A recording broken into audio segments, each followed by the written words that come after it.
How's that? Ripping performance, old boy. Come over to the podcast and meet the others. Podcast? It's like a cross between the wireless and a gramophone, old fellow.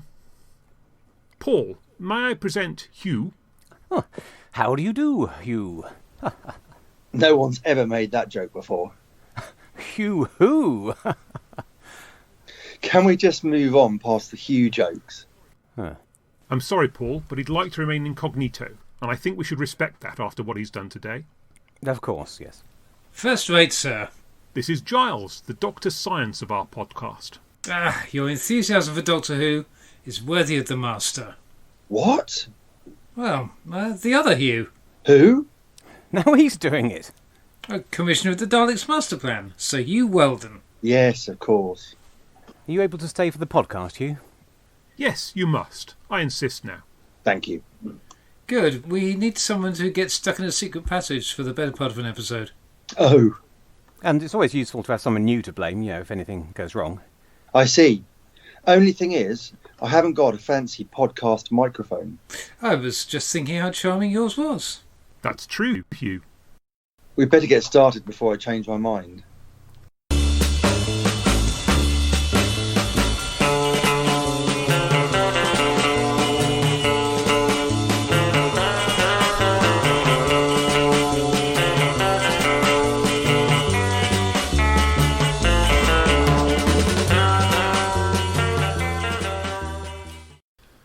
Hello and welcome to Something Huw podcast episode 29.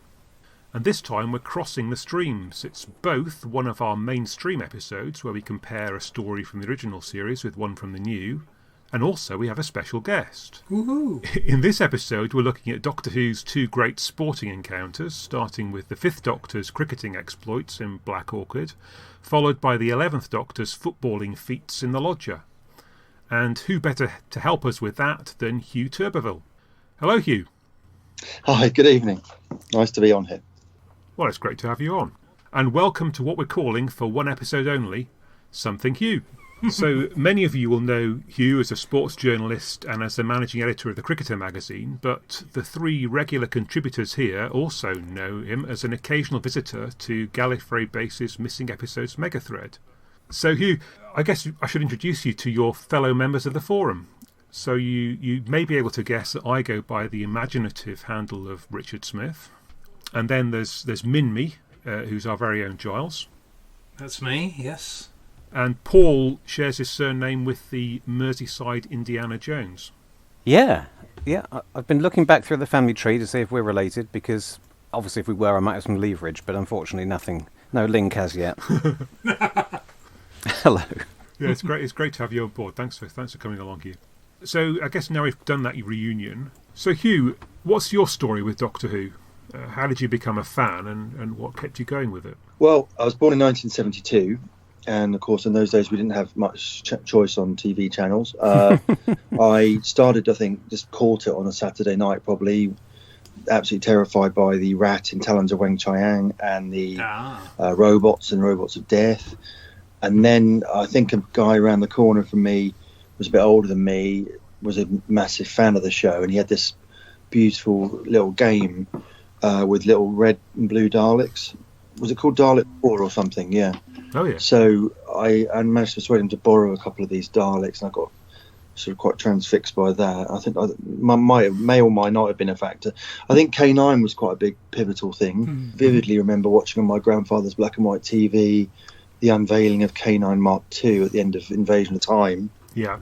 Key to Time, I remember frog marching my dad all the way down to his auntie's house when we were on holiday in Wales to insist upon watching Android of Tara, because that was repeated on BBC England, not BBC Wales. And if you went down the hill, you could get the BBC England pickup in the same town. And then he got quite annoyed at me because he found out that it was only a repeat anyway. Destiny of the Daleks, very excited because that was on Blue Peter and previewed. Thrilled about that. But by then I was pretty much a fan really, and just sat through season 18, wasn't it? Even though Leisure Hive was a bit dull and Meglos was dreadful. I just sort of by then was transfixed and wouldn't have ever dreamt of switching over to Buck Rogers in the 25th century on the other channel. And then I love Tom Baker, absolutely larger than life. Yeah. Toothy smiles, wacky clothes, just awesome, wasn't he? And then Yeah. what really sealed the deal, I suppose, was Peter Davison, who I was already a fan of in All Great and Small. Yeah. And then being the cricket doctor, I suppose, really did it. That merged my two of my great loves, cricket and Doctor Who. Yeah, I guess there was something similar with me in that it was fantastic to think that two things could be combined, although maybe not always fully coherently. No, so what do we see? In Castrovalva, we see that he's got his own pavilion, I suppose, in the TARDIS, which was quite sweet. And although clearly it was CGI, wasn't it? Or colour separation overlay, as it's called in those days. And then Fort of Doomsday, he threw the cricket ball at the side of the spaceship to sort of propel himself off, which I think anybody with a scientific leaning has dismissed as errant nonsense. I'm going to play the fifth on that one because I know if I say anything on that, I will be caught out on the physics. Caught out. Oh God, there I go again. I think that was the consensus. I'd need to go back and watch it and figure out exactly what's wrong with it. I'm sure it is wrong, but nevertheless, that was in it as well. And then, of course, Orchid was the big one. Doctor Who had been in had been in Doctor Who a few times before, hadn't it? Well, Tom Baker threw a boulder rock, in Hand of. And he had a cricket ball in his pocket for Ark in Space to activate the defence mechanisms of Nerva Beacon.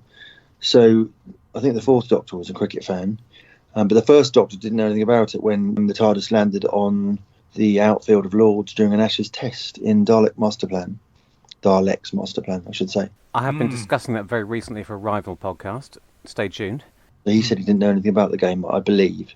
I have written a blog about all the times that it cropped up in Doctor Who over the years. To my knowledge, it never cropped up in Troughton and Pertwee. But no. I've always wondered with that scene in the Dalek's Master Plan whether that inspired, whether Douglas Adams saw that and had that stored away because of the bit in... Like the Universe and Everything. Yeah, it's all very tongue-in-cheek, isn't it? And taking the mickey out of Test Match Special, the famous BBC radio programme, and, commentators wittering on about what's going on the outfield, or or the big red bus has gone past, or that kind of irreverent humour, and these commentators wouldn't bat an eyelid that a tug landed on the outfield, and it's merely an annoyance that the Test match between England and Australia has been delayed, and once it disappears, they get straight back on with the action again. England now require 73 and 38 minutes, I think, isn't it, the exact script or something like that?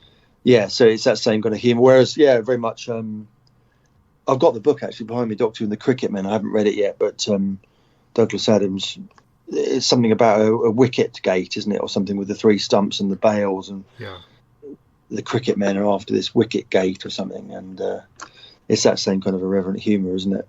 Douglas Adams, one more thing about him I just recalled is that Douglas, 42, of course, great significance, the answer to life, the universe and everything, but he got that number because England had bowled India out for 42. 42? That sounds convincing. I'll just quickly Google when that was. Second Test 1974. Oh, right. India were bowled out for 42 at Lords by England. So obviously Douglas Adams found that highly hilarious, and because it's obviously an incredibly low score for cricket. Yeah, he adopted that number for the greatest question of all, of course, life, universe and everything. And then what's the question? 6 times 7. I tell you what the question should have been: what did England bowl India out for in 1974?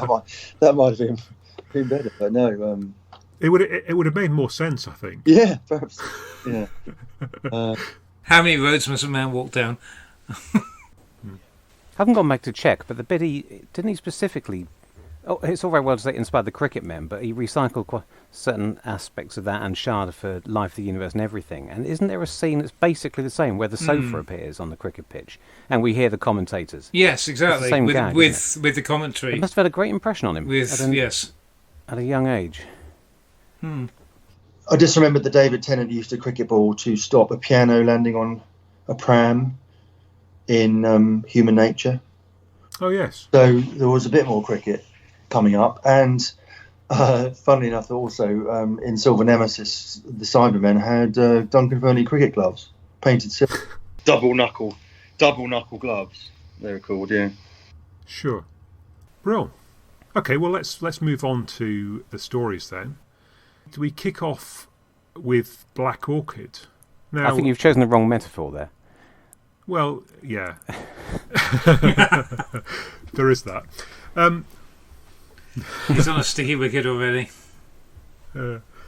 Yeah. So, in July 1981, I went along with my dad and a friend of mine, and we watched the final day of the Headingley Test match, which was the day after both of them had carted the Australians around the ground.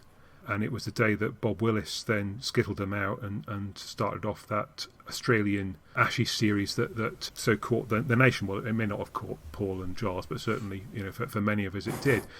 And then just a few months later, they're filming this in October 81. Yeah, well, I wasn't a cricket fan then. So actually, come to think of it, I think I was playing, but I wasn't following it on TV. I think I played it in the garden. I played it at school because my best friend played it in my hometown. I went to, long story, but he got me into it by playing cricket in the garden. But at that stage, I wasn't watching it, so I was actually oblivious to the 81 Ashes.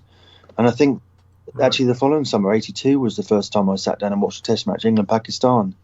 But come to think of it, looking at those timings, I don't know how much of an actual cricket fan. I suppose I certainly was playing. I started playing when I was 10, and in the garden 8 or 9, yeah. But I wasn't aware of both. I don't think I was even aware of both of them's heroics in against Australia in 81. So funny that really. So maybe Doctor Who maybe helped me get into cricket a bit more, not the other way around.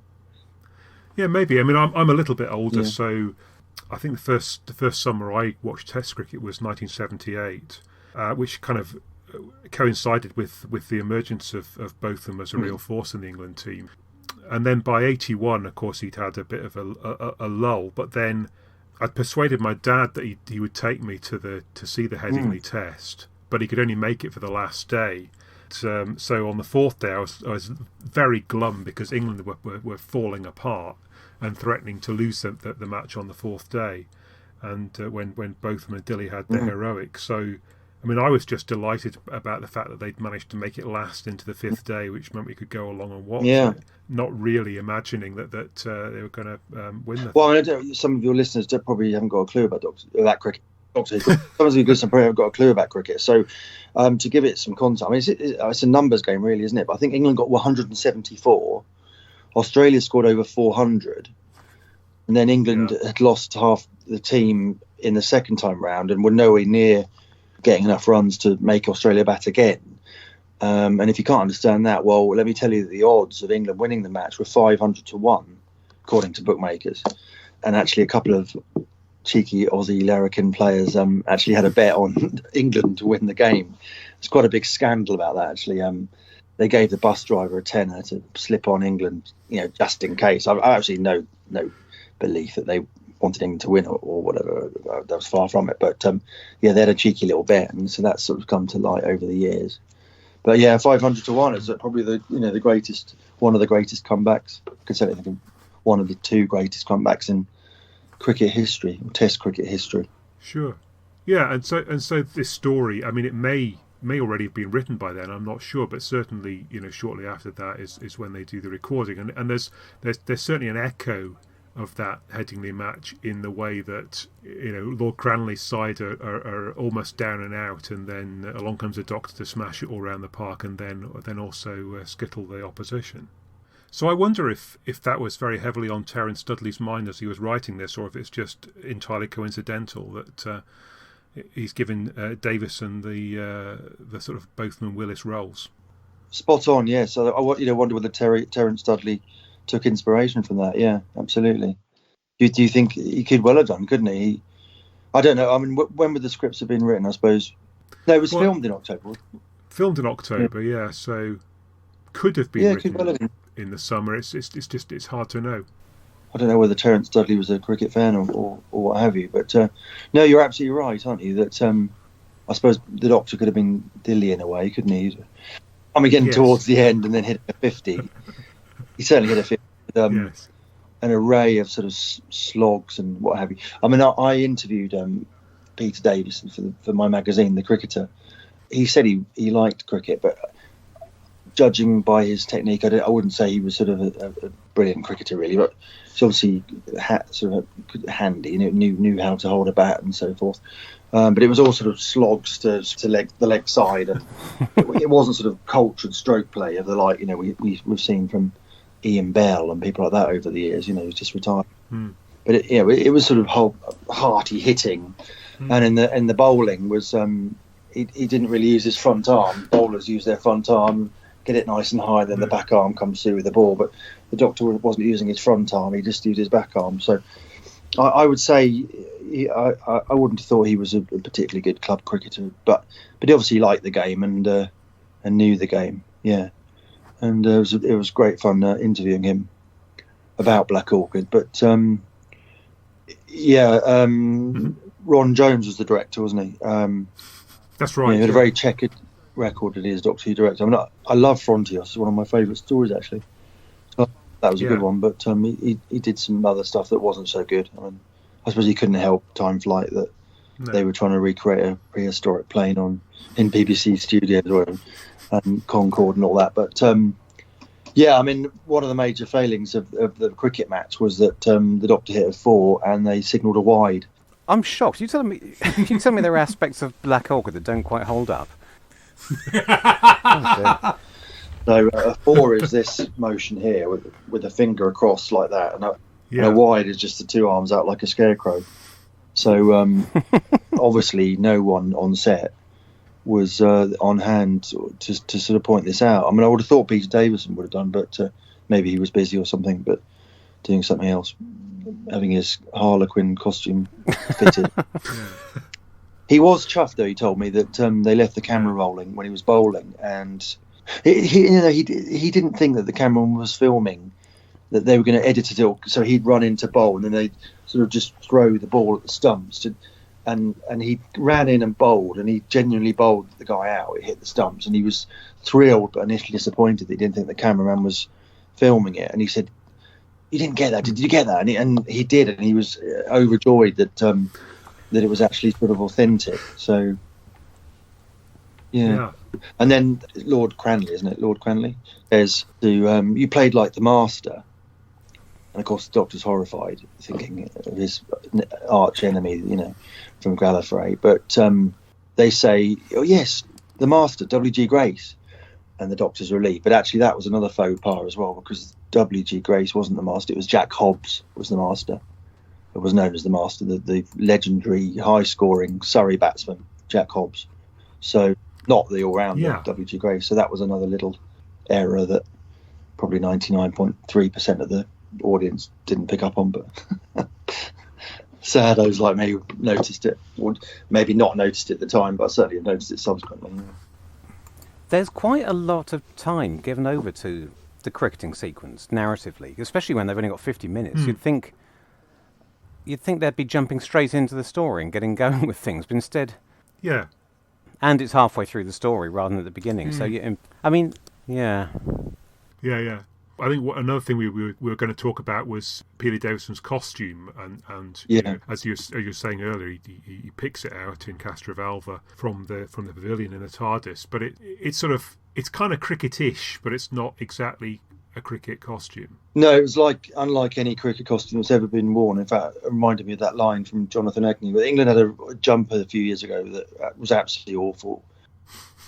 It wasn't like any cricket jumper, maybe horizontal, vertical lines, and then the bottom half was horizontal lines, and had a big red line alongside it. It looked just bizarre. It was made by Adidas, and I suppose the Doctor's costume really wasn't really. I mean, it isn't the famous I Spy cartoon of the Edwardian cricketer. I mean, the jumper was authentic to start with.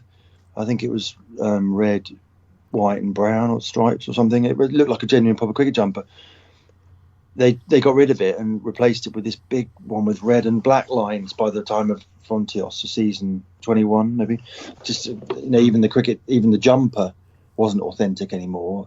The coat was clearly a costume.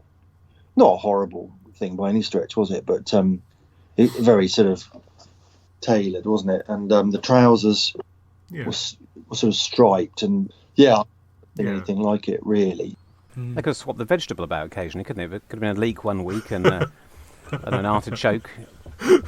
All these missed opportunities. Was it John Nathan Turner who claims the inspiration to have come up with the idea? He said he reckoned he saw a picture of Peter Davison playing in a charity cricket match when they were filming All Creatures Great and Small. But Peter told me that he thought it was his idea. Yeah. Right. So, but he's happy to let John Nathan Turner come up with that. Yeah. No, it worked out quite well, didn't it? I think Philip Hinchcliffe was saying. I remember reading a magazine interview.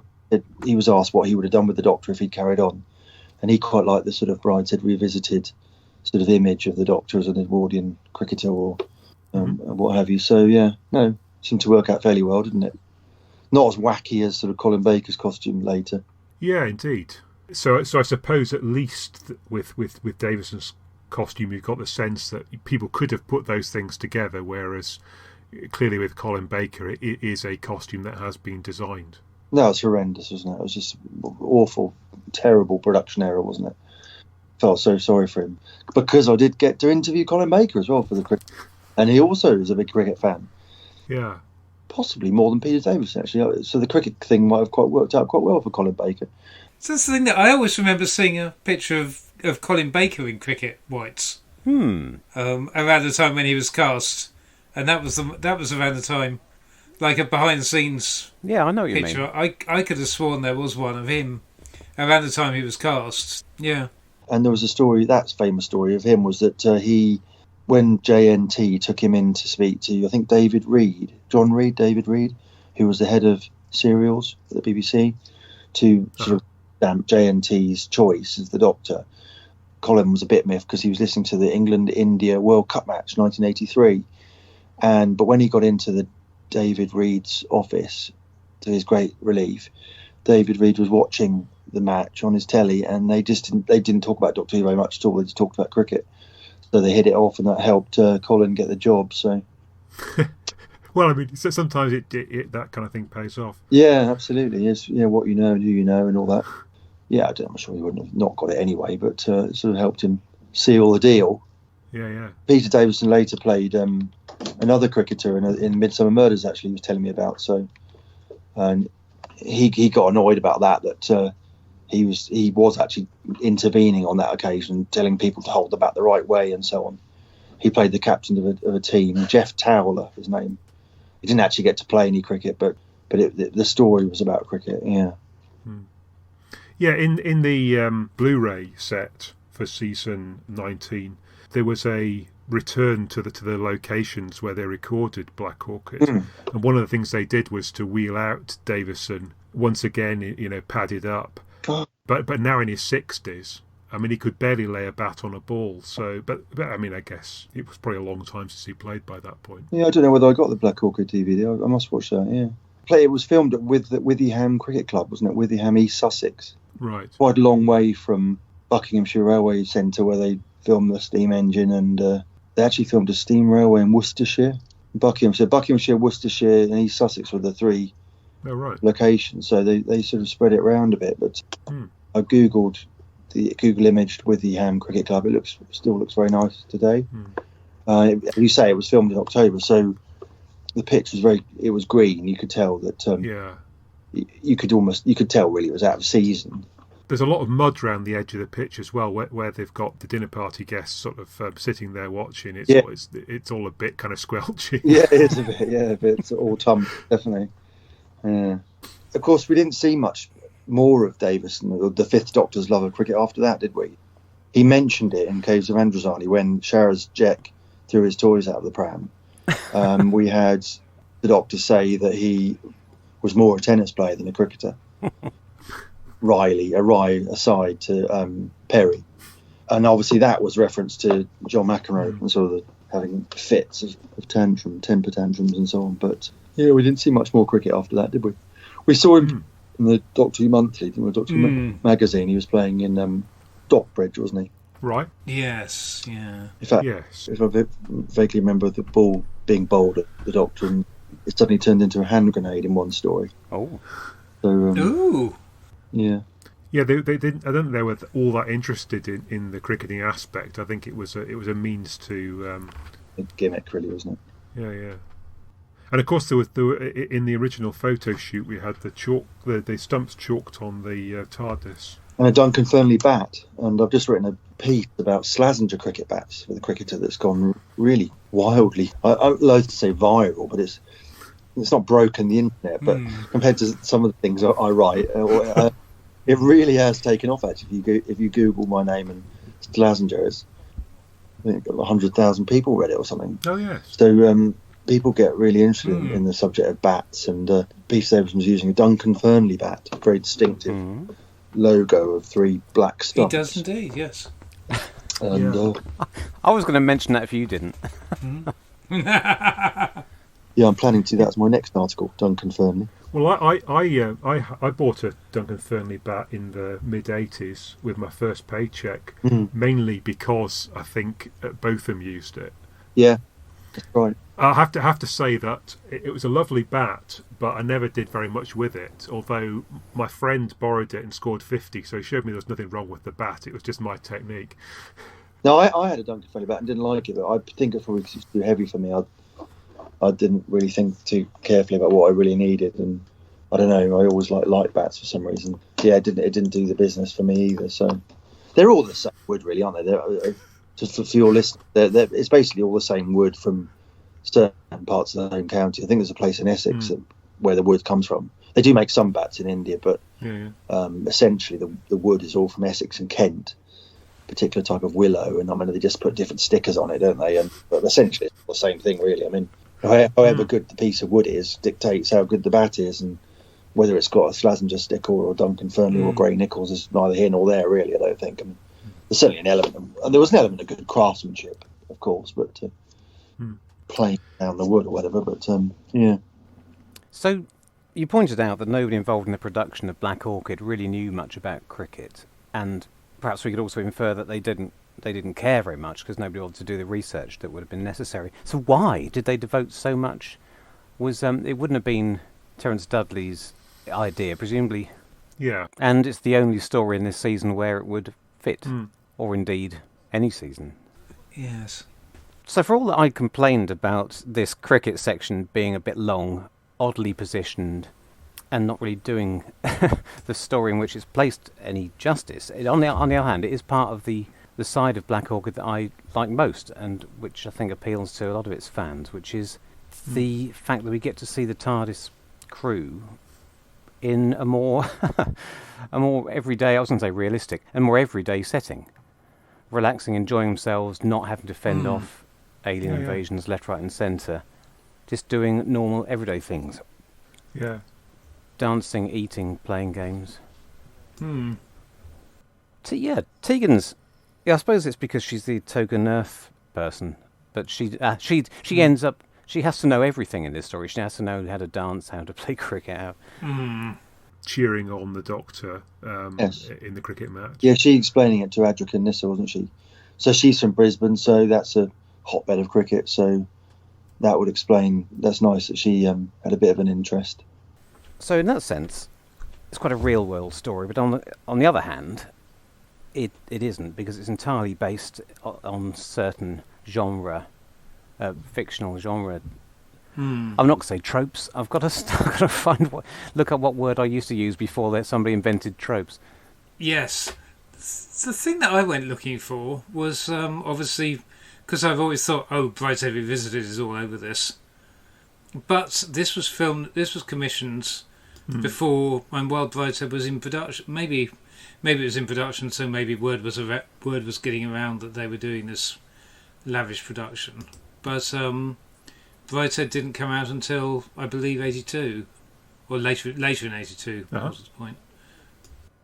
Some of its everyone assumes it's an Agatha Christie pastiche, and on the flip side, even some of its detractors criticise Black Orchid for not being very good at Agatha Christie, because it's not much of a murder mystery. There are no other suspects, and no investigating or anything really. It's just taking the beginning and end of that sort of.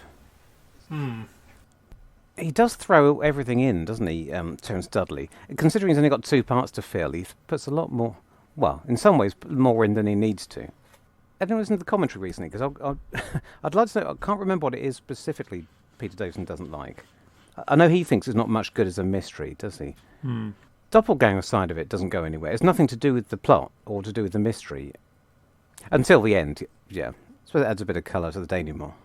Yes, it's a bit funny that we have this. The case of mistaken identity doesn't involve the doppelgangers. You set up that you've got doppelgangers in the story, and then you have it's the Doctor that gets mistaken just because someone nicks his outfit. Terence Dudley had been a successful producer, hadn't he, of other programmes, and they seemed to. They probably sort of had to give him enough work to keep him busy until retirement, and they seemed to give him chuck a few Doctor Who's his way, didn't they? I think it's what Eric Sayward thinks, yeah, when he was trying to push for new people all the time, and Nathan Turner was just giving his friends jobs now that he was in a position to write a Doctor Who or two, didn't he? I think he wrote Four to Doomsday, didn't he? That's right. Yeah, I quite like Four to Doomsday, but he wrote Four to Doomsday and Black Orchid, and did he direct as well, or did he not direct? I think he did direct, yes. Yeah. I mean, he wrote Girl's Best Friend, didn't he? He wrote Cannon and Company, which was pretty lousy. Yeah. Oh, and he directed Meglos, my goodness. There we go. My goodness me, he directed Meglos. Your favourite. I tried to say, and I just couldn't with those ridiculous wigs and just ludicrous speeches and oh dear. What were they playing it? Yeah. So yeah, I mean, he won't go down as one of the greats, will he? But I'm sure he did. He wrote The King's Demons as well. Yeah. Of course. Yeah. Yeah, I just think they probably had to sort of give him a bit of work, you know, and a bit like Peter Moffat. I mean, although Peter Moffat did quite a nice job on State of Decay, didn't he? And The Visitation, yeah, too bad. He sort of fizzled out a bit, didn't he? I think the Two Doctors was his last one, and I think he made a bit of a pig's ear of that, didn't he? But yeah, he wasn't too bad, was he? And tackled it with a degree of enthusiasm. But yeah, maybe I'm doing Terence Dudley a gross disservice, but I think probably that was his kind of last job before retirement, probably. Yeah, I mean, I think one of the issues perhaps with directors is that what we get a lot of is convention anecdotes from actors, and so the actors, often tell us about the directors that they enjoyed working with. They get a very good report, but to some extent that's irrelevant in terms of what we see on the screen. They all take the mick out of Peter Grimway, don't they? Yeah. But actually, Earthshot was brilliant, wasn't it? And Full Circle was brilliant, and he was a tremendously passionate, enthusiastic director who had a degree of precision and passion, and he did a fantastic job. But they all thought he was a pain, didn't they? They didn't think he was a very good actor director, Peter Davison said. But I mean, I can see in Earthshot, because Peter Grimwade had worked on one of my favourite things, Tinker Tailor Soldier Spy. He was a production assistant or unit manager or something like that, and he brought a lot of the actors over from that had been in Tinker Tailor Soldier Spy. So I think he was a sort of great Doctor Who director, really. Yeah. So what exactly do we think this is? The tone of it is a bit Brideshead Revisited, a bit as a bit Agatha Christie, or even, but it's not the murder mystery stuff. The setup of the deranged villain who's returned from overseas with a priceless object is more Sherlock Holmes than Agatha Christie, really. To the extent that it's got anything to do with murder mysteries. Michael Cochrane's character has a few Bertie Woosterish lines. Some of the social snobbery with her ladyship is a bit, I don't know, more Noel Cowardy. So what exactly is this? I don't think it's barely got started, and it barely sets a foot in any one genre before it gives up. I very much doubt that they went into it saying, let's make a story that's about nothing. It doesn't have to be anything more than just showing our characters off duty. And they had these 2 episodes sort of hanging around that were going spare because they decided to do K9 and Company, which Terence Dudley also wrote. So I'm not sure whether he got a job lot. So he did 8 episodes in this series.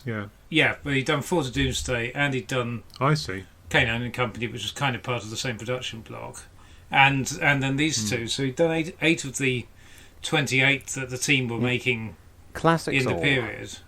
Yeah. And I guess they didn't have anything terribly consequential they could do with those 2 episodes. But it's interesting, Paul, what you said about the Sherlock Holmes link, because that really does feel it's much more of that sort of gothic-esque. There's any number of Sherlock Holmes, like the Blanched Soldier and all sorts of things, but that would link to that. I think you need a strong Holmesian figure to stride through this story and sort it out, like peak Tom Baker. But Peter Davison, and I'm not saying Davison couldn't have done it, even though his Doctor isn't generally written that way, but he's not allowed to in this story. Can I explain? I finally put my finger on it after all these years. I finally put my finger on what I do and don't like about this. I mean, I mostly don't like it, but I try to be fair. And what I realised is I like the first episode and I don't like the second. The first doesn't really go anywhere, but it sets up it has lots of colour, pastiches all the right things. It has some genuinely wry lines. I won't say I laughed out loud, but it's as funny as you would expect from Terence Dudley, and it's poodling along, and it looks like it might go somewhere. If it was the first of 4 episodes, but then it's episode 2 for me. It falls off a cliff almost immediately. It doesn't really. It's episode 2 that makes it clear that it's not following through on its promise of being a murder mystery, and it suddenly starts to become concerned with lots of things that I don't like about in Doctor Who. The Doctor being suspected, wrongly accused, and for some reason blustering and not being able to talk his way out of it like an idiot. I mean, this is the 5th Doctor is weakest. It's very unfortunate. And then it just keeps getting worse, compounding his errors, when he decides the only way he can clear his name is to tell everyone he's a Time Lord. And that's not going to make him look like the sort of insane person who might be murdering random strangers at a party. And then to show them his TARDIS. This is all I'm just screaming, no, why? Why is it going in this direction? This is nonsense. Why? The Doctor is cleverer than this. And it doesn't make any... Whether or not you think he would randomly show people all his secrets just to get off out of a situation which in any other week he would be able to talk his way out of. Yes, it's pretty small beans. Using some ingenious logical wit or anything else that's beyond this writer. Whether or not you think he would do that, it doesn't even work, because when he's got the police assembled around him in the TARDIS control room, the policeman says, well, this is all very well, you may be an alien, but that doesn't prove you're not a murderer. Which is very true, and a line that I wouldn't... If I'd written myself into that corner, I'd have probably skip that line, because it kind of proves that the last 10 minutes was a complete waste of time. Yes, yeah. So that's my problem. It wastes most of part 2. Oh, and I can see why Davison doesn't like it. He spends most of part 1 wandering around in a corridor talking to himself, and most of part 2 acting like a fool. And then it sort of brings it back again at the end when it remembers what the main plot was. But for the audience, there's been no real mystery, because it's pretty obvious who's behind all this. Is it a why done it rather than a who done it? Or? So that's what I think. So it would have made a really good one-parter. It's missing. It's well, it would be a 50-minute story these days, wouldn't it? All it needs is one big moment of deduction from the Doctor would actually kind of make it snap together. It was just set up as a bit more of a mystery and less telegraphed to the audience, maybe, or just have the impression that there is a mystery. And they could still have made it obvious to the audience, but just have it less obvious to the Doctor.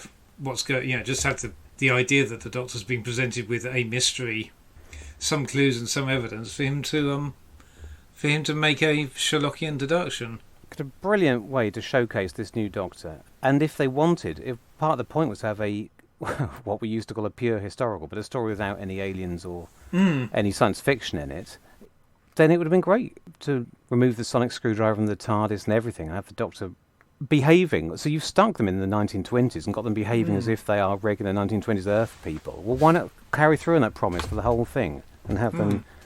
Anyway, it would have been fun. And to have the correct signal given for the 4 rather than... Absolutely. That's just the dog turd on the cake, isn't it? Yeah. Well, yes, allegedly JNT himself was considering directing this. Yeah, I saw that, yeah. At one point. That, wouldn't he? Which is intriguing. I doubt he'd have got the detail right if what you're saying, Huw, about him, about his general befuddlement at cricket. Yeah. No, I don't think he was interested, no. What do we think about the direction? I mean, Ron Jones isn't all that well thought of But I don't know quite why. I mean, we watched Frontios. I love Frontios. Giles and Paul, and we quite liked that. Didn't see anything to blame him for on that. Absolutely love Frontios. One of my favourites. Certainly one of my favourite Peter Davison. But but the other ones he's done aren't that well received, are they? Well, Vengeance on Varys was one of his, wasn't it? I'm not a fan. Mind Warp looks great. He's certainly, among all the bland-ish directors of that era, he's certainly able to pull out the visual goods when he needs to. I don't know why he seems to be more inspired on some stories. Arc of Infinity was awful, wasn't it? Was that just the sets of Arc Infinity? But the sets and the costumes are pretty dreadful in Arc of Infinity. Oh, that's one of his. Yes, okay. I don't like studio-bound stories, so I'm not a fan of Vengeance on Varys. And Mind Warp is one of my least favourite stories ever. Just horrible brain transferences and just. Yeah. Sorry. So I think perhaps the issue with Ron Jones is more that the actors working for him didn't get on with him all that well, but it appears that in terms of getting the story made, he's done a pretty decent job with most of them. Yeah, they say that, don't they? But yeah, he got the sort of production out on time, and that was the key thing for John Nathan Turner sometimes, whereas he didn't realise quite how brilliant Graham Harper was, and because Caves of Androzani overran, and it was only when the fans started raving about Caves of Androzani that he realised that there was something special, didn't he? He thought that Twin Dilemma was a classic production, John Nathan Turner. Yeah. What about the guest actors? So, it's quite a decent cast. Love Michael Cochran, he's good. And we've got either Salter. I know it's not a big part, but given the other podcasts you moonlight on, Paul. Well, I would never have made that connection if it wasn't for having recently done The Mythmakers and Toby Haydock making a big point of it. He's got Odysseus written all over him, hasn't he? Well, I was watching out for that. I mean, I'm only really familiar with. I was going to say from the telesnaps of The Mythmakers, but of course they're not even telesnaps, are they? They're Photoshop jobbies of Ivor Saunter with a beard plastered on him and some Trojan armour. But yeah, I was thinking, this is a bit of a come down, this tiny part of the policeman, and it turns from a tiny part into a slightly below medium-sized part, doesn't it? But he's doing his best. I could see what Toby meant. I was watching him, and he's trying to steal the scene from the background. So there's a funny story about Peter Davison as well, and Ian Botham. They both had sponsored Saab motorcars. They're both clients of Saab, and Peter Davison was telling me that they had a special day. I think it was at Snetterton or wherever they do these car things, and they were meant to go and test these Saab cars around the motor track, and Botham got in his and wrote his Saab off. And then Peter Davison didn't turn up, so Botham was allowed to use Peter Davison's Saab and wrote that off as well. So typically in Botham, but I remember Peter Davison telling me that anecdote, so it's quite good. Okay, that does sound very Botham. Yeah. I've written quite a lot of Saabs off, probably not in the same exciting way as Ian Botham. Quite cool cars, weren't they, in their day? How about Sarah Sutton? I thought I was quite pleased with the way she differentiated the two characters, considering she's quite an understated actress. Yeah. Yeah, so Anne is a bit more kind of jolly hockey sticks, I suppose. Yeah, she's a bit simpering. I like their confidence in the actress who's playing the doppelganger. They occasionally have her in a mid-shot. With half her face covered up, thinking, well, come on. How can you tell the difference now? And you think, what the hell's happening to Nissa's jaw?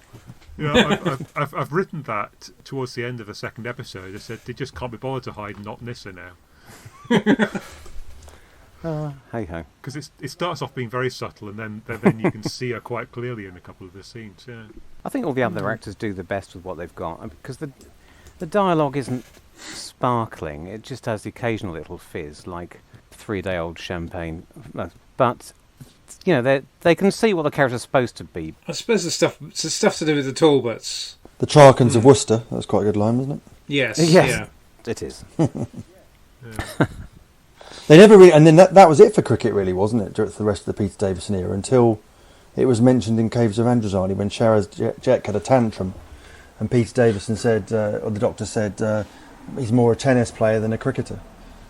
And I think that was about, in reference to John McEnroe, and I think that was about the next time and the last time cricket was really mentioned. It's almost as if Doctor Who didn't care about cricket. And sadly, I was telling Richard my prospective Big Finish production about cricket never got off the ground. It was Celestial Toymaker took on the Fifth Doctor in an ultimate game of cricket at Lord's, using his lethal army of robots, and the Doctor had something like a time scoop to go in time and collect his sort of all-time 11, which included the likes of Don Bradman, Alan Knott, Dennis Lilly, Matthias Muralitharan. Right. But I have it's on my computer. I was just telling Richard about it earlier, but I got a friend of mine who works in telly, to read it, and he said it was atrocious. So the plot construction just wasn't there, I'm afraid. That's a bit harsh, isn't it? You don't need that. No, the dialogue was okay, and but it's really hard, isn't it, to construct a sort of plot and everything. I find. I know, Paul, you've done various Big Finishes, haven't you? Yes, it is. It is, isn't it? Hard to construct a plot. Yeah, it never gets any easier. I can promise you that. I did a football one as well, but I'll tell you about that when we come to the lodger, I suppose. I suppose the problem with cricket is the plot goes on for 5 days. Yeah, this is a proper sort of test match. Quite often doesn't resolve itself in the end, after all. Yeah. So what? Have we finished yet? More or less. I mean, there's a couple of things I was going to say very briefly. I mean, first off, it's another one of these classic stories set in Mummerset, with terrible sort of West Country accents. They mention that Sir Robert is Chief Constable of the county without mentioning the county at least 3 times. It seems a bit careless. We don't get to see the steam train. It was annoying, do we? The train has left the platform when we get there. Oh yes, the train is edited on stock. Surely footage. they could have used the steam train. Conveniently gone. They didn't even waft any steam. No, couldn't they have gone to the Bluebell Railway or something? Yeah, and apparently the Fifth Doctor wanted to be a train driver when he was a boy, which is enigmatic, isn't it? I did see a thing about this, which I can't claim credit for. Right. I think it's actually in the production notes. Someone points out the fact that they do have train. There's reasonable evidence they have trains on Gallifrey because of episode 3 of The Deadly Assassin. Yeah, well, it's not come from whoever subconscious that's come from. It's not anybody from Earth, is it? Shows that Goth wanted to run a miniature railway when he was miniature railway when he was specifically, narrow gauge. Yes, Yeah. I wonder if they progressed from narrow gauge straight to time travel. Such is the trajectory of their scientific advancement. The other thing I was going to point out was that in both stories we've got the Doctor singing in the bath or the shower or whatever. It's a reminiscent of Pertwee in Spearhead. In Spearhead, yes. I wonder if Peter Davison remembered that. Oh, that's a bit past his era, isn't it? He's more of a trouser man. But yes, in response to your earlier question, Paul, I think we're ready to move on to the other one. Would you like me to provide you with another link between the two stories as a segue? Even though you've already come up with one. Yeah, I mean, it's not a great pivot on which to hang it, but I might forget to mention it later on. Both stories feature the Doctor doing something which he very rarely does, I think, unless I'm willing to be corrected. He decides to get out of a tricky spot by explaining exactly who he is, that he's a Time Lord with a TARDIS, to one of the Earthmen around him to get him out of a tight corner. And in Black Orchid, it's done very tediously and prosaically over an extended, tiresome sequence. Yeah. And here, he headbutts James Corden, which I gather caused controversy in itself. But you can just imagine the script meetings that led to it being boiled down to something really short, sharp shock. None of that sort of... Once upon a time, it might have been that whole contact Time Lord beep beep beep beep beep beep beep thing, but well, except they're not time. Across the void between time and space. You can also imagine it. Perhaps in an early draft, it was something like a Vulcan mind meld that would have been a bit slower, and Stephen Moffat saying, "No, it needs to be faster and madder and weirder," and Gareth Roberts saying, "Oh, all right, then he headbutts him, Steve. Is that better?" And Moffat going, "Yes, that's exactly what we want." So anyway, there we go. And so it's it's much more entertaining, but though it's still a bit, I don't know. I still wonder. I thought it was slightly contrived in the lodger that he needed to explain to Craig who he was. It sort of means it doesn't get the Doctor out of a tight spot that he couldn't have talked himself out of any other way. All it does is give Craig the knowledge to behave differently and to be backing the Doctor up as we enter the final act. So I was slightly torn on this watch as to how necessary it was. But I suppose something like that needed to happen at some point. And it gets it across very quickly. And we get a nice little montage, which back in those days we were still very keen anytime. Very excited anytime we got a glimpse of old Doctors, weren't we? So anyway, The Lodger, Richard. And what's the sport that's in this one? It's association football, Paul. Oh, Soca. Yes, I've heard of that. Yeah. It's The Lodger, written by Gareth Roberts and directed by Catherine. I'm going to say Moorehead, but it could be Mooreshead or who knows. Moosehead. Moosehead. Who's apparently, by this stage, something of a veteran director. Also directed Amy's Choice in that series. Right. Oh, right. Well, you've answered a question for me then. Go on then. I'm such a terrible fan. I haven't rewatched these very much, and I was thinking, why is this an Amy light? There wasn't a Doctor light, that series, was there? And is Amy's Choice essentially Doctor light, as we call it? Is he in it less than average? Possibly. Okay, well that's cleared that up. You've got the Doctor and and Toby What's-His-Face, haven't you, quite a bit towards the end of it, but he's absent for long stretches. I think they yes, it seems plausible, doesn't it? tried to fudge it a bit more than they had in previous series. It's slightly less noticeable than it was when they did the same trick with the Doctor and Donna in Midnight and Turn Left, yes. Those two. Yeah. Okay. They gradually got better at it as they went along in terms of hiding where they had these double banked episodes.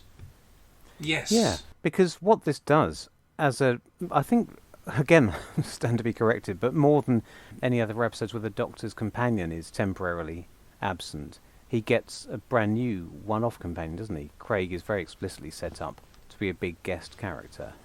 In a way that, in Midnight, the Doctor's got a whole cast of people around him. Feels like it's been written as a star turn, but maybe that's just with hindsight, because that's the way they went with it. So it was James Corden a star turn at this point, or is this just a bit before that? I think it was like Gavin and Stacey star. So he's at the same level as Catherine Tate was when she... Right.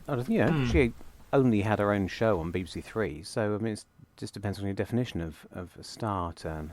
And I think, was he in History Boys at the same time as Matt? Because he was another of the History Boys alumni, wasn't he? Good question. I think it's a sort of question we could have answered if we'd done any research.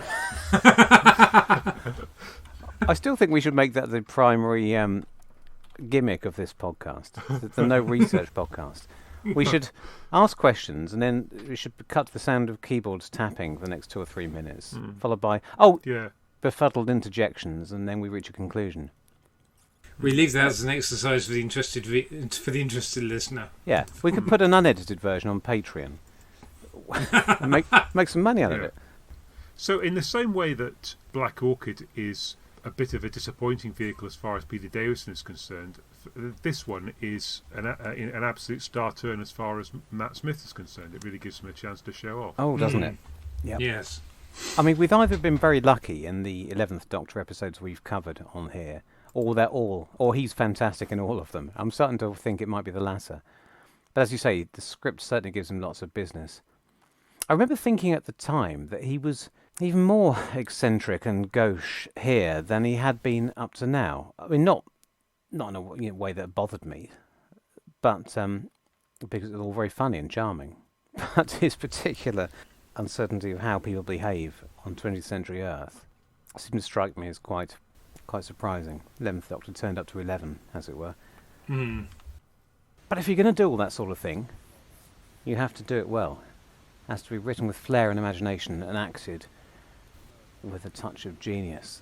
Yes. And of course this is lifted from Gareth Fort's comic strip story for the 10th Doctor, isn't it? It originates as the 10th Doctor having to hide out with Mickey on Earth in, well, I believe it was even called the Lodger. It was an early Huw, 2006 or so. Taking leaf out of Moffat's book with his Sally Sparrow rip-offs, and in fact, quite a lot. But I think Moffat deliberately they had something else that they were going after, where there was the usual problem of it being too similar to something else, and then Moffat had liked the story and remembered it and said, well, why don't you do an adaptation of that? So obviously it would have been, I can't recall, I'm sure the 10th Doctor version passed my eyes at some point, but I can't remember, and it obviously wouldn't have had quite the same level of all the fish out of water comedy and stuff that is what makes this one sing. So look, there's another link between the two stories. They both stick the Doctor in a very low-key, earthbound setting, don't they? Yeah. It's not contemporary in Black Orchid, but that doesn't really matter to the Doctor. Being at a cricket match and a cocktail party is different enough from his everyday life. And here we have the Doctor in Colchester. Yeah, I mean, is it the first time there's a story in Colchester? Probably. Ooh, probably since the Roman invasion. Yeah. One of them's high society, the other one's mundane suburban life. But for the Doctor, they're both. It's a busman's holiday either way. So it reminded me of an Ever Decreasing Circles episode where Martin, played by Richard Bryars, was meant to be. He was his cricket team. Back to cricket. It was his cricket team. Yes. And he was the captain and the secretary and the fixture manager and Nam made the teas, and he was just it was the whole cricket club. And then Paul, played by Peter Egan, came along and turned out to be a superstar.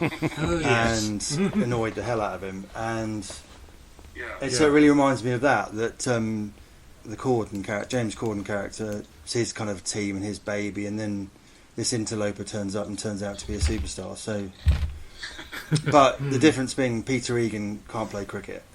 Watching that Ever Decreasing Circles episode, Peter Egan can't play cricket, but obviously Matt Smith was a very good footballer. And have you interviewed Peter Egan? No, I did watch him. I did watch him in Look Back in Anger 2 at Leatherhead Theatre during my degree, and he's a very good actor, and I very much like him. He's in Perfect Spy, isn't he? So he's a fabulous actor, but he's no cricketer.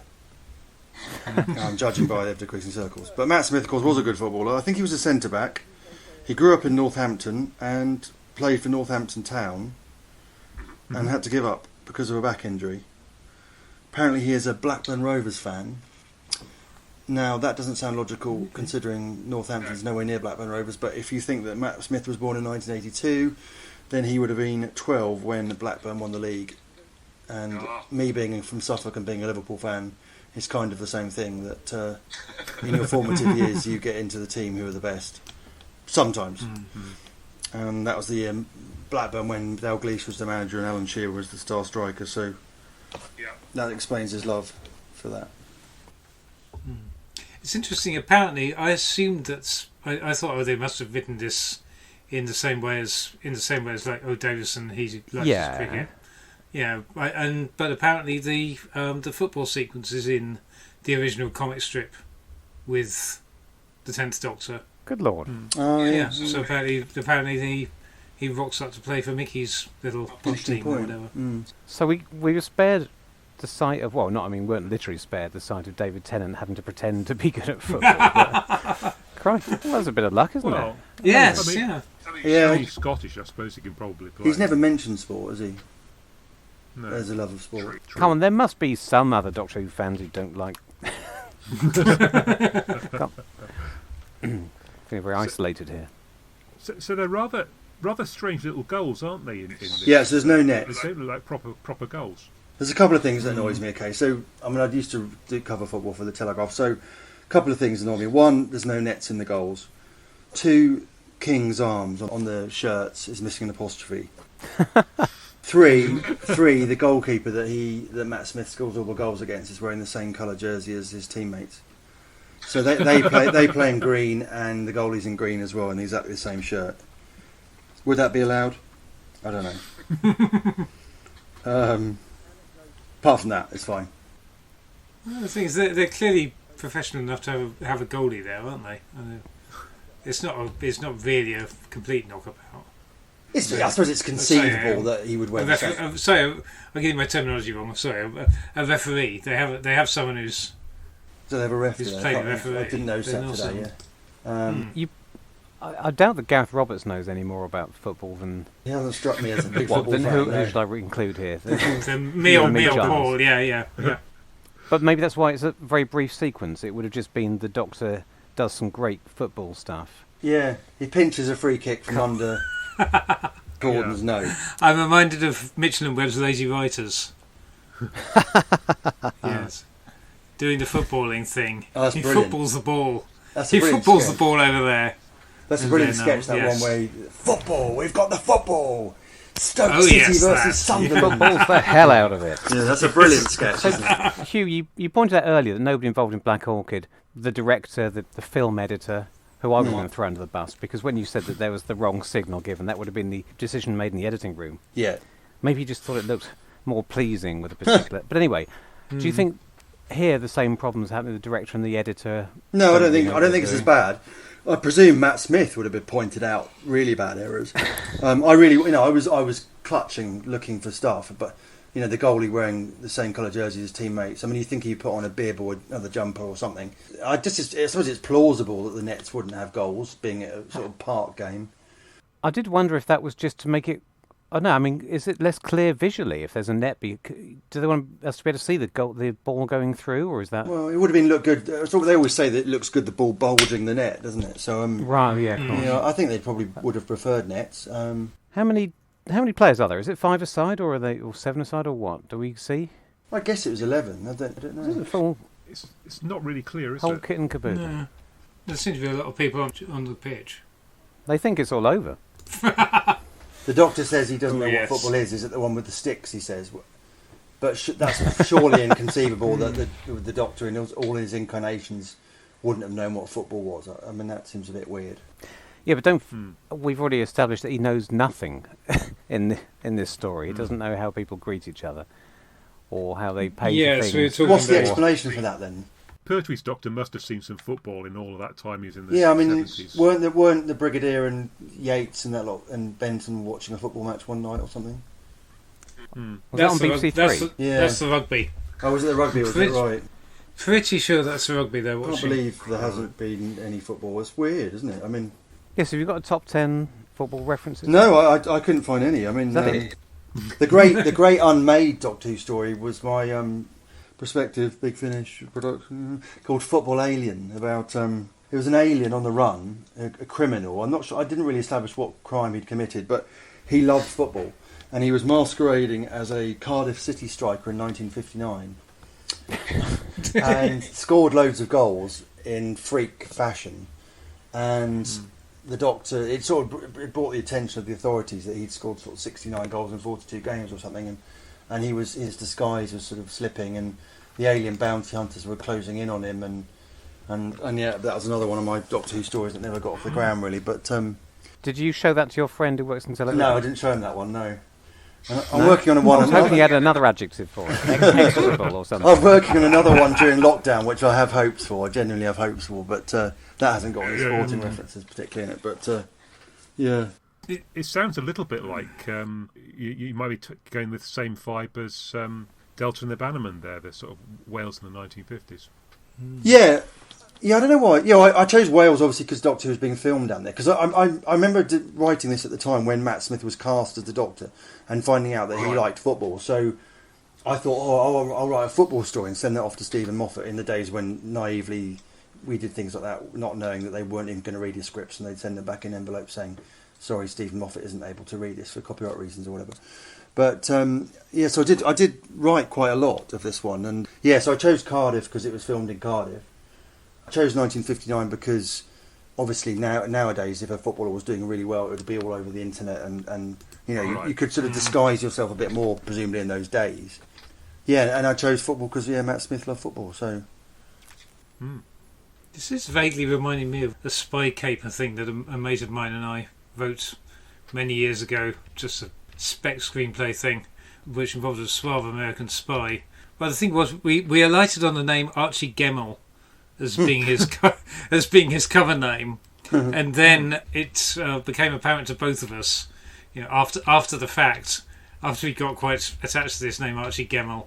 We thought it sounds too familiar, and Googled it, and we thought, oh, okay, that's Archie Gemmell, and it actually kind of works better because he was this legendary Nottingham Forest and Scotland undercover spy, being undercover in London and being completely unaware and having chosen the cover name Archie Gemmell without and not realising why people were looking at him funny. There are loads of stories and audios of football and Doctor Who, because if you go to tardis.fandom.com, there's stacks of stuff, because I was looking at it before. Loads of comics and audios reference. I mean, the football match in World War One in No Man's Land. In fact, did they do that in the Christmas special recently, or were they playing football, or when they brought the first Doctor back? Can't remember. No, let's pause and go off and research it. That's our new thing. I don't think they did actually. No, the one with Mark Gatiss in it. I don't recall. No, I don't think they had football there, did they? There was more kind of Silent Night, wasn't it? Yeah. Yes. The other perennial thing with that is well, I haven't seen it since it was broadcast, and that one always tends to blur together with Goodbye, the Blackadder episode, obviously. Yeah. The Doctor takes Perry to the FA Cup final in 1936 in a story called The Church of Football. Mickey Smith references football, saying he wants to go and watch the match in Rose. Yes. Well, that figures, whatever the match is. Just going to say another thing that's occurred to me with regard to the influences on this thing. And so on, I was thinking of Spaced, perhaps. Just thinking about the setup of Tim and Daisy in Spaced versus Craig and Sophie here. It's quite, I think there's a certain similarity there. Yes, I can see that. Both actors in Doctor Who, of course. Yes, does that make the Doctor tires?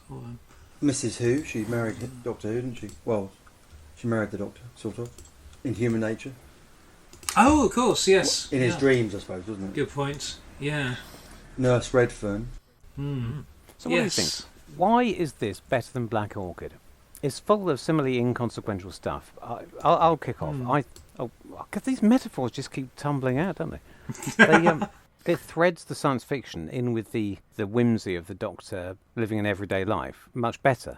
There's mystery and thrills from the start, and it comes up almost at 2 regular intervals with these regular cutaways to Amy. I think we would have been perfectly happy to forget about Amy for a bit longer, but I guess they were worried about that.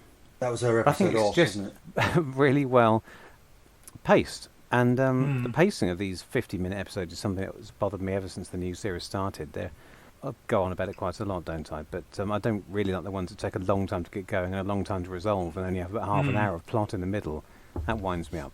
But this one is one of the ones that does it perfectly. So it's not surprising they've got the hang of it by now when they're all that length. Whereas Black Orchid, being the first half-length story since whenever it was. Some experiment. So. Oh, yes. Yeah, I was forgetting about that one. God, they're so irregular, aren't they? But not as bad as the pacing of Attack of the Cybermen. The first episode of 45 minutes was essentially a 25-minute episode stretched out, wasn't it? So absolutely. That whole series essentially could be 50-minute episodes divided, but actually made in 2 50-minute episodes. Well, we've not covered any of them yet, have we? So I'm sure we'll get onto that. In our post-show discussions about what to do next, I somehow keep... Yeah, I rewatched season. Unconsciously mind. Yeah, I wouldn't mind if you need somebody to waffle on about that. I'm happy. Yeah, I watched the whole series, and there's about 15-20 bits that you could take out of that series and actually make it half decent. I would say it's much better than I remembered it. But anyway, we go off on one. Sorry. Apparently, also this episode, The Lodger was being shown at the same time as the 2010 World Cup. All right. On the night that I think that England played America. Good Lord. Is that the year that they beat us, or was that the next one after that? I think we won that one, didn't we? I'm just trying to say any tiny little thing that shows I've ever watched football. Well, I mean, the irony is that I've watched quite a lot of football, but I must say, though these more recent World Cups just blur one after another. It's just a long litany of poor performances. Yeah, they did, didn't they? The one we lost to Iceland, that sort of rings a bell.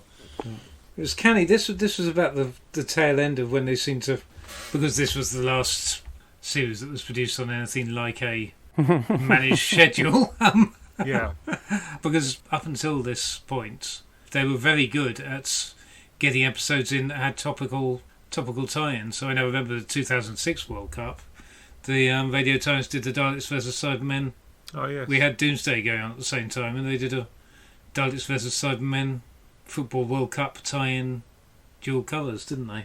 I'd wipe that from my memory. And we had the Daleks, the Vote Dalek one, when they had the 2005 election.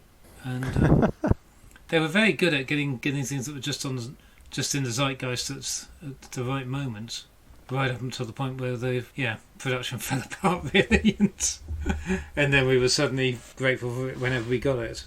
Apparently Matt Smith's grandfather also played for Notts County, and Matt Smith also, as well as Northampton, played for the youth teams of Nottingham Forest and Leicester City. Okay. Yeah. Oh, right. Footballing heritage. So it was all up and down the east side of the country then. Do you know Matt Smith also auditioned for the role of Will Mackenzie in the comedy series The In-Between? How times have changed. Has anyone seen The Lodger, the Alfred Hitchcock silent film? Oh, Lord. Because this could be a really fruitful discussion if anybody has. Oh, Lord. It's, yes, Ivan Novello, isn't it? A Story of the London Fog, 1927. It is Ivan Novello plays the Lodger, isn't it? yes, it is. Yes. Yeah. I've seen it many, many years ago, and I really don't remember all that many details. Jack the Ripper style serial killer. Yes, yeah. Paul, are you able to... Is there anywhere you want to go with that, or were you just training it across a bit like Has Anyone Read High Rise? Is it a genuine point of reference? No, I think there are no links whatsoever. Yeah. Well, I suppose it's a classic horror movie trope. The whole what's the strange thing going on upstairs or downstairs, Yeah, and it's usually the lodger, him or herself, that's causing the trouble. Which it isn't here. Yes. No, true. Pacific Heights. Shall we talk about Gareth Roberts' original idea for what was going to be upstairs? Which was yes. Anyone remember? Meglos. I can tell Giles does. Yeah. Was it Mrs. Meglos? Meglos' wife, who's pissed off and has a vendetta against the Doctor. Is this your favourite Gareth Roberts? Ooh, I think it's probably mine. I think I'd quite like the Shakespeare Code quite a lot. I know lots of people don't. I like most of them. I wouldn't know how... They're so warm-hearted. There's something about them that I find very appealing. Do you? Yeah, I mean... It's a shame he doesn't write anymore for the series. It's an honest opinion given freely. So Yeah, I see why I don't want to get into all the politics of what he said or not said. But yeah, he was good for an episode of series, wasn't he? Yeah, and I think I have no idea what went wrong, but I think he had trouble writing for the 12th Doctor. He said something, didn't he? He got in trouble for saying something about something. Well, there's that, yes. In general, I think that was a bit later on. I think his his annual contributions have disappeared. He has been a bit critical of the 12th Doctor. Because the characterisation. is his last one the caretaker? Yeah, it is. Which Yes, is named in the same format as I think he'd said a few things about the characterisation of the 12th Doctor, hadn't he? That it was a bit sort of aggressive and obnoxious. Yeah. In that first series. Did he wait till after his association with the programme Yeah, before he perhaps. started saying that? There was quite. I mean, I found it quite refreshing actually. I watched the first story the other day because it was the 6th anniversary or something, wasn't it? Or yeah, I quite enjoyed.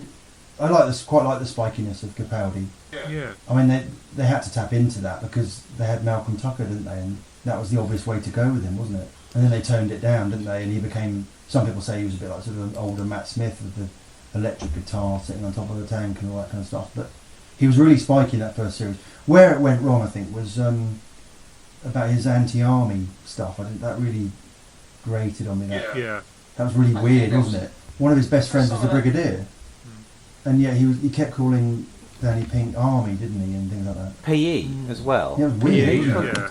Bit odd, though. There was a lot of that. I think there was a lot of that in The Caretaker, and although Gareth Roberts probably wouldn't thank me for categorising his scripts as warm-hearted, I think that The Caretaker, which came to the screen co-written by Stephen Moffat, I do wonder if a lot of the some of his contributions were harshing up the Doctor's dialogue. In which case, I don't think he did it any favours. No.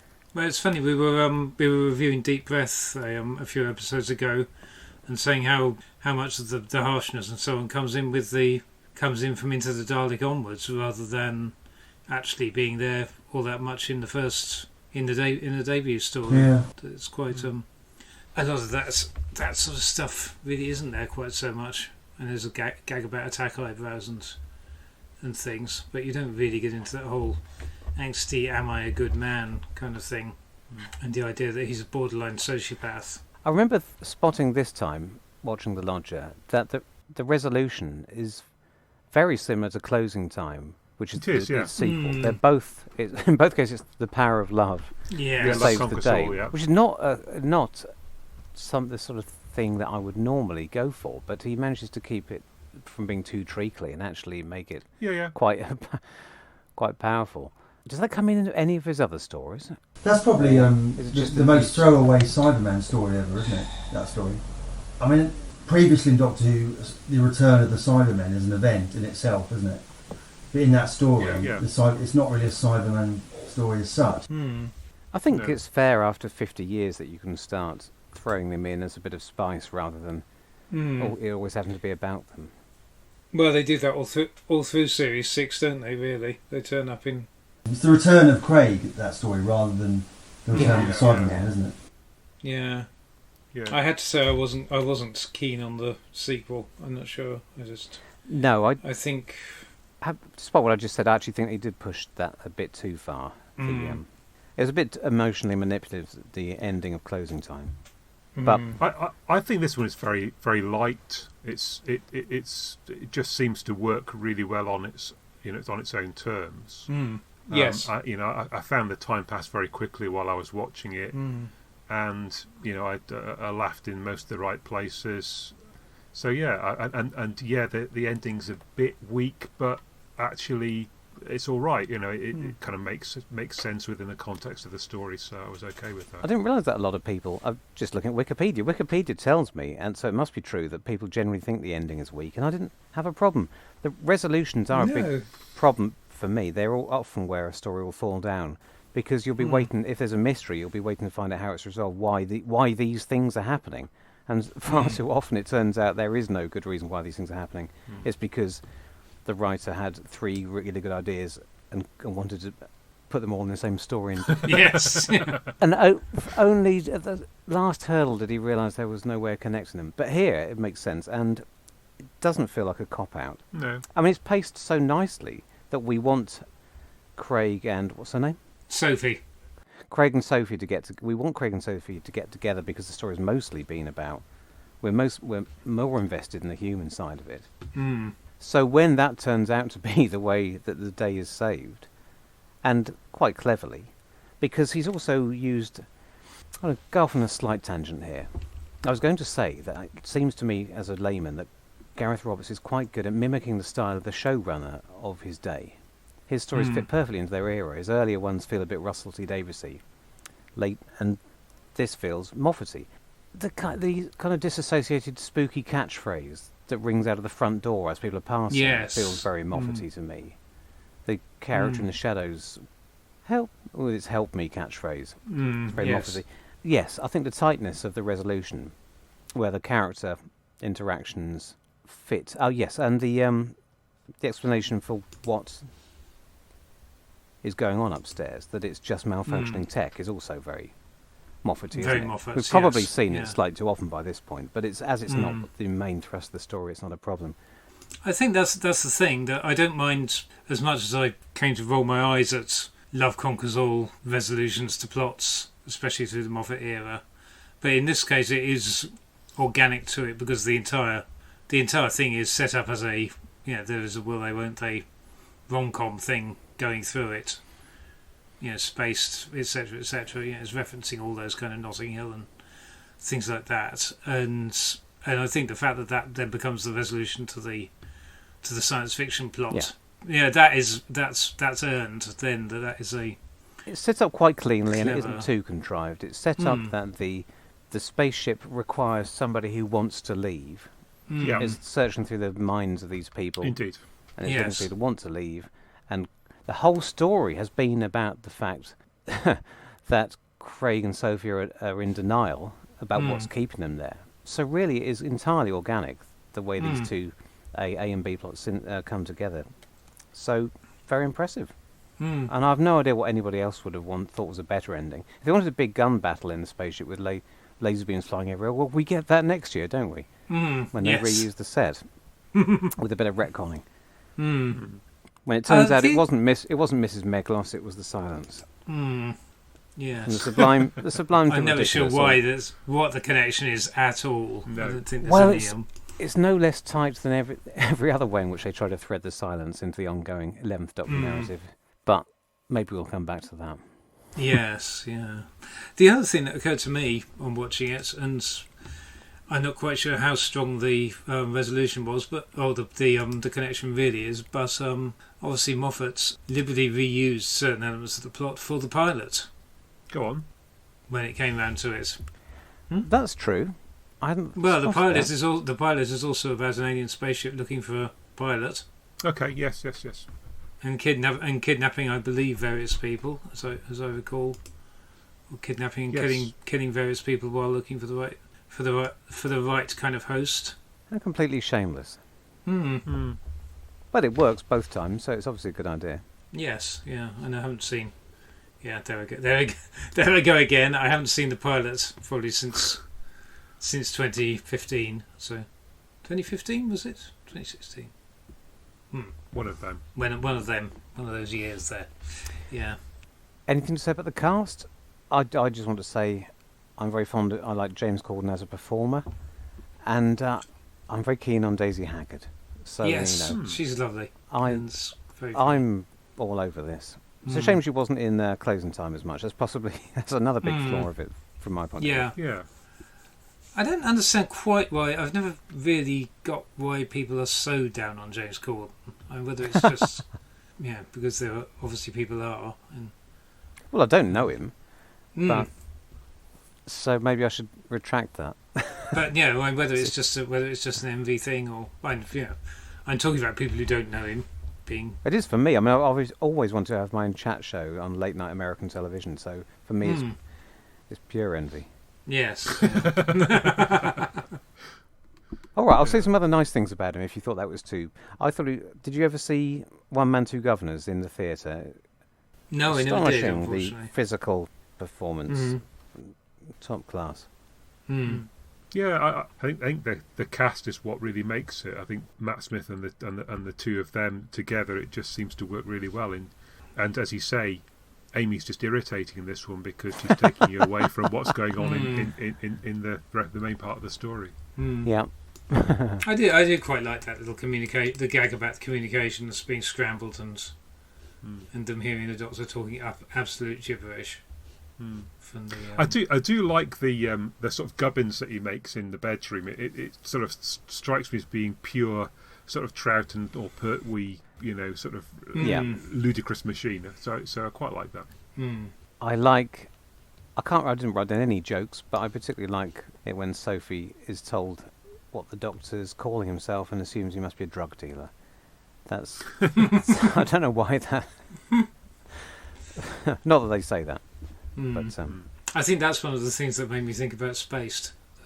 That sort of a gag, that sort of thing being stuck in there. Going up on what Huw said about the football side of things, of course, the Doctor then goes and bosses the office as well as the football. I mean, he really is the most infuriating flatmate as far as Craig's concerned. This sort of business is perfect for a 50-minute episode because it is over the top. It's too. If you lingered on it, it will be too absurd to be believable. And once it stopped being funny, you might start to think about it a bit more and think, well, this is pushing it too far. I've got as good a sense of humour as the next man, but I like my Doctor Who to be grounded in reality, you would say. But because these things are moving on at such a clip in the new series, you get away with it. And, well, I mean, more than get away with it. It becomes part of the fun. So, yeah, the Doctor is a bit madder this week than normal, but that's fine. Doctor Who is supposed to be slightly different every week. That was always the point of it. It's not supposed to be homogenous. So do your comedy Doctor Who stories and make them supremely funny, like this one. Well, that's it, isn't it? I mean, it's easy for you to say. Who story, a comedy Doctor Who story is worth doing if it's funny, and it isn't worth doing if it's not very funny. And you can't say fairer than that. No. Any parting thoughts that could summarise these two disparate forays into the world of the sport ball? Or have we said everything it could possibly be? Can we tease any more links out of them? There's something hidden upstairs. Have we mentioned that yet? Oh, there is. Oh, well, very good. Blimey. Oh, yes, good point. I'm starting to think this is actually a complete rip-off of Black Orchid. Well, it's only a rip-off if it's a worse version than the original, isn't it? I mean, since we seem to be merging on the idea that this is a rather superior story to Black Orchid, then I don't think I've got anything more for you than there's something hidden upstairs, but it's Brilliant. An idea. Okay, well, we'll say it again and sell it a bit harder if this is what you're going to end on. It was the followed working by a title. musical sting. It was a working title at one point, wasn't it? Something at the top of the stairs. Right. It was actually the working title for this one. So, Could that even have been a play on Something at the End of the Lane, or is that not the sort of? Oh, was that Nothing at the End of the Lane? Nothing at the end of the lane, but it probably wasn't then. It could still work. Well, you never know with these fan writers, do you? And yes, exactly. And Richard had started doing his. Has anyone said a couple of issues of the of Nothing at the End of the Lane, the superlative magazine. Has anyone said anything remotely negative about the logic yet? Because I've got one thing. Go on then. A business about the fact that the house was originally only a one-storey house and there was nothing on the second floor is absolute nonsense, because there is no such thing as a one-storey house, especially not one that looks like a two-storey house with the top floor removed. I mean, it would have been, if you wanted to be completely plausible, it would have made sense if it was in the attic or on the third floor. But there's no third floor. But I know that doesn't sound as good. And it would have meant rearranging the geography, and it would all have been a bit more cumbersome. But if we didn't have the visual to go with it, they might get away with it. You might think, wow, there was the top floor of the house didn't exist. It was actually a spaceship. If you can just say that, then you don't worry about it. But as soon as you see, you think, hang on a minute. I've been up and down this land of ours, and I've never seen a terraced house like that. What happened? There's a whole story behind that, why they had to build it. Maybe there was a window in the side of the one next door, and when they came to build one further house on the end, it happened in Dover, in the Market Square. Do you know the haberdashers in the Market Square in Dover? That's one story for the same reason. Actually, I'll take it back. It can happen. Okay. Okay. So basically, your entire point is invalid. Yeah, but it filled 5 minutes, didn't it? Yeah, we've certainly never had quite as much cricket and football on the podcast before, and probably never will again. No, but we've also seldom had that much research coming out of a single mouth. That's true. You've set an impossible standard for us to live up to now. Huw, thanks very much for coming on. It's been great to talk to you and look at these two sporting Doctor Who stories. I've hugely enjoyed it, and I hope that it's not been too boring for some of your listeners who are not into their sport, and sort of open their eyes to the magic world of cricket. Yeah. Well, there'll be another one along next time if it has. But no, it's been fantastic. I've enjoyed two passions coming together, so it's great. Thank you for having me. Yeah. It's been fun. Thank Huw. Look, I wouldn't have done any of those gags if Rich hadn't set the whole thing off. Yeah, he put us up. He put us up to it. Yes. Yeah. Cheers. Okay. Speak again soon. It is fascinating how much you just find yourself falling over sporting metaphors, no matter how much you profess to be. I thought have completely no interest in sport or no particular knowledge, and yet it's just wormed its way into the general the language and vocabulary of our society. Do you think it's like that in all societies, or just us? You find also in business, people are desperate to use sporting metaphors because it's a simple thing that's easy to analyse, and so it's very good for your analogies. Unfortunately, it doesn't really translate very well into very much to do with business because it is too simplistic and it doesn't really reflect what goes on. But what annoyed me back when I had an office job was that a lot of these expressions were coming over from America relating to sports that I know even less about. So they're constantly going about things being in the same ballpark, which I still don't know quite what that means. Why would something be in a different ballpark? I don't get it. Any Americans out there listening? You can email us and we'll read out your erudition some other time. I make an offer to our listenership every week for them to contact us and help out. They never do. They must just enjoy listening to us struggle.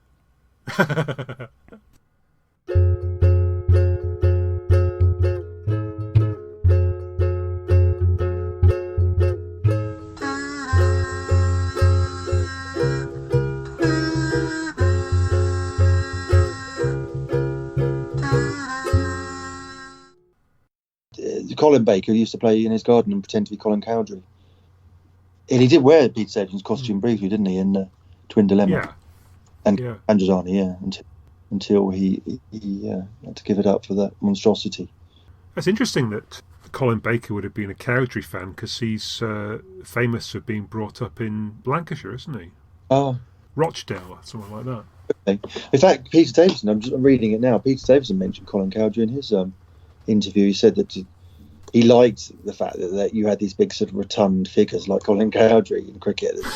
It is almost a shame, really, that it's been spoilt now. That you have these svelte super athletes playing cricket, whereas what he liked about it, cricket in the old days, was that you had these sort of big figures and everything. So.